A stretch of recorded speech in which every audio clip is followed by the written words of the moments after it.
তোমাকেই আমরা অভিভাবক। এখন থেকে আল্লাহ তাআলাই হবে ইনশাআল্লাহ পরিবারের অভিভাবক। আমি এটিও বলেছি, এদেরকে সান্ত্বনা দেওয়ার কোনো ভাষা আমাদের নেই।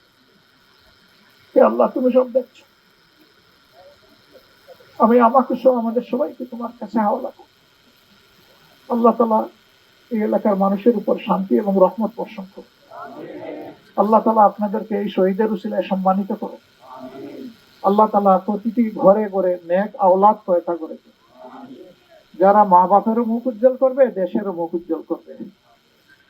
এই ঘরগুলা থেকে দেশ পড়ার কারিগররা বের হয়ে আসবে। এমন একটা মায়া, দরদ, ভালোবাসা, শ্রদ্ধার সমাজ আল্লাহ তাআলা আমাদেরকে দান করুন, যেখানে দান করে আমরা পরিতৃপ্তি পাবো আর আল্লাহর বেশি বেশি করে শুকরিয়া আদায় করবো।